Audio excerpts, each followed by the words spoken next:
Welcome back, everyone, to the Nitty Gritty Cafe or the NGC if you're on Instagram. And if you're on WhatsApp, we are at Learn Together. I am so happy that you could join us today. Today, we're going to be talking about prioritizing your spouse. So, prioritizing might seem like a work word. It's something we use from work or other things. And today I want to bring that home. I want to bring that into our marriages. So, what does it mean to prioritize your spouse? It means that you put them at number one, maybe, but let's have a look at the meaning of prioritizing. So, it means a priority is something that takes importance in your life. So if it is important and it's above other things, then it's a priority. So, you might have a list of things and you might say, okay, first I need to get this done, then this thing. So you're prioritizing. So you're giving them a place of importance in your life or a place of importance in your day when you want them to get done. So the same thing happens when you decide what you will or will not do for your spouse. So, if you consider your spouse's needs first, you're putting them in first place or a place of priority, which means I want to do this first and then I will get to other things. It means you are saying you are above slash more important than all these other things that will come next or for the rest of my day or the rest of the week or the rest of the month. This is what I'm encouraging you to do because I believe when God created marriage, He knew that we as human beings can be quite selfish. And to be truthful, most of us want to do what we want to do for ourselves first.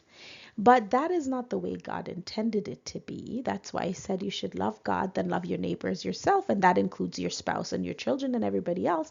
But when He put the two of you together, when a husband and wife says, I do, you're now in that process of becoming one. And we'll do another seminar about that, of becoming one. So your spouse becomes a part of you. So, in essence, what you're saying is, I am putting this part of myself first.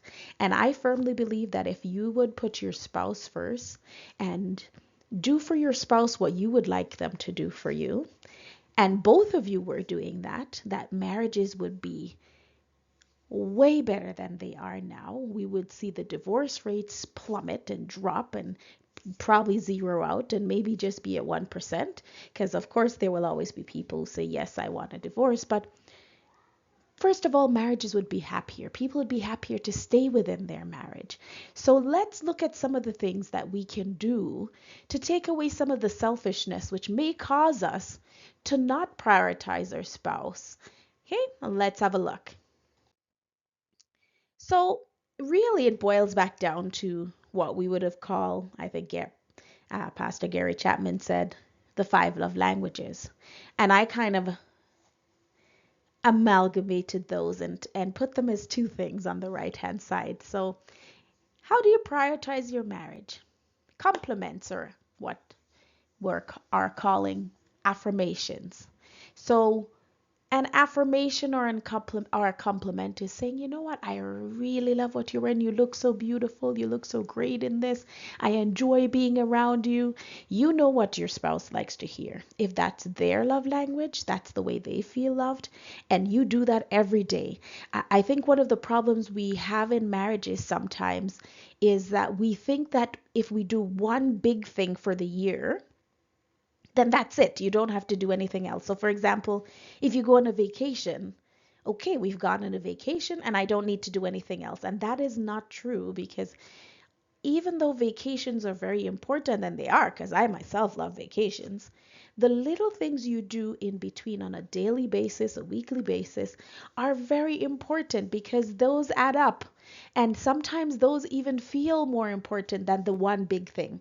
So, compliments, acts of kindness, washing the dishes, taking out the garbage, helping with the kids, picking them up, dropping them off, taking something off of my plate so that I will have time to do something else is always an act of service.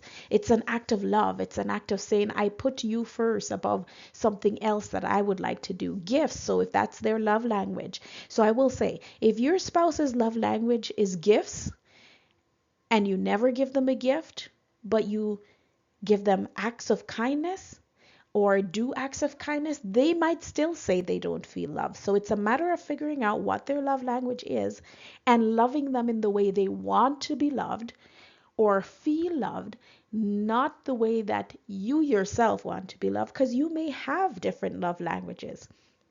So spending quality time together. And I'm going to come back to that one on the right side. So calls, just because. I mean, I'm the type of person who loves phone calls just to say, hey, just thinking about you. How are you? I hope you're good today. I'm like that. So a little call, a little note, draw something, take a picture, send it to each other. I mean, we have so many ways to connect nowadays.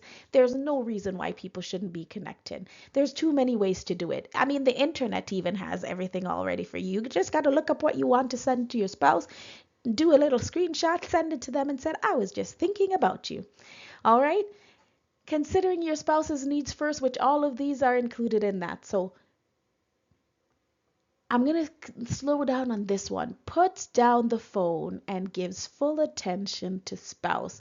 So there was a survey online, and this is one of the things that came up that people said, I would feel loved if my spouse did this.